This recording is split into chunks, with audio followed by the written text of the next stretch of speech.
عزاداری میں جو نئے نئے طریقے ایجاد کیے جا رہے ہیں، اس کا نقصان کتنا بڑا ہوگا ہم سوچ نہیں سکتے۔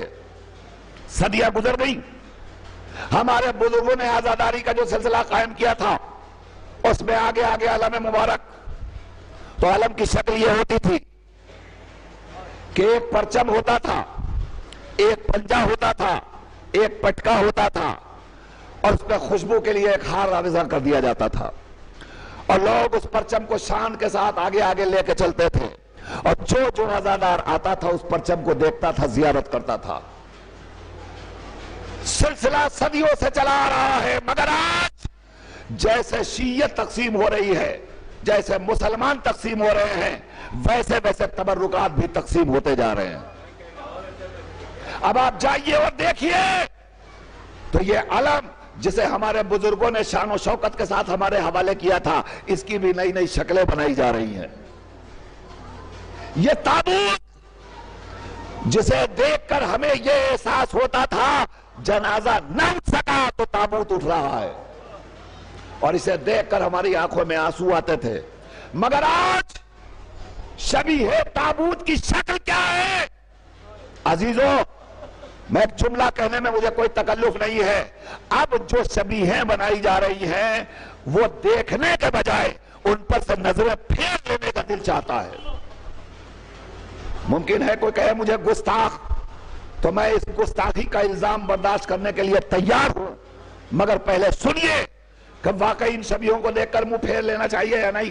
ابھی حال میں ایک شبیہ نکلی ہے جس شبیہ کے اندر ایک جوان لیٹا ہوا ہے، اور وہ جوان پورے لباس کو پہنے ہوئے اور فقط کرتا پاجامہ یا کپڑا نہیں پہنے ہیں، بلکہ اس کے پیروں میں جوتا بھی ہے۔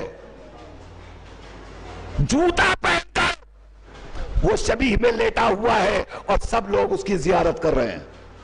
آپ بتائیے ان شبیہوں کو دیکھنے کے بعد ہماری آنکھوں سے آنسو نکلیں گے یا بہتے ہوئے آنسو خشک ہو جائیں گے؟ یاد رکھیے، شبیہ ہے رونے کے لیے ہے، بہتے ہوئے آنسوؤں کو خشک کرنے کے لیے نہیں ہے۔ عقل سے کام لیجئے، شعور سے کام لیجئے، عزاداری کو عزاداری رہنے دیجئے، نئی نئی چیزیں اس میں پیدا نہ کیجئے۔ اور میں اس سلسلے میں بس ایک بات اور عرض کر دوں، یاد رکھیے گا، یہ نہ کہا کیجئے کہ سب لوگ تو کرتے ہیں، آپ سب کے ذمہ دار نہیں ہے، آپ فقط اپنے ذمہ دار ہیں۔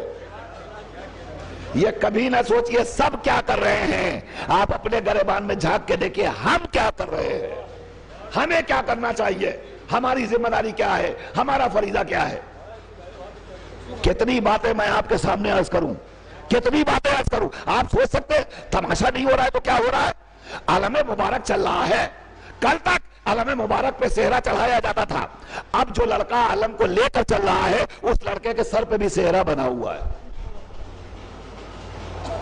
آپ غور کیجئے، آپ فکر کیجئے، آپ سوچئے، کیا یہ باتیں شایان شان ہیں عزاداری کے؟ کیا یہ باتیں قابل قبول ہیں؟ ممکن ہے کسی کی نظر میں حرمت کا سبب نہ ہو یہ باتیں، مگر میں اسے درست نہیں مانتا۔ صرف ایک بات، بزرگوں نے جو طریقہ عزا ایجاد کر کے ہمارے حوالے کیا ہے اسے آپ بزرگوں کی شایان شان میراث سمجھتے ہوئے اپنے کلیجے سے لگا کے رکھیے، اسے نہ خود مٹائیے نہ دوسروں کو مٹانے دیجیے۔ عزاداری کو عزا بنائیے، روح عزا کو باقی رکھیے، اس لیے کہ ان مجالس کا ہدف مقصد غم منانا ہے، غم کو مٹانا نہیں ہے، غم کو مٹانا نہیں ہے۔ آج شب شہادت، حضور کی شب شہادت، سرکار حسن مجتبیٰ کی شب شہادت، دو شہادتوں کے موقع پر میں نے یہ میسج اور یہ پیغام دیا۔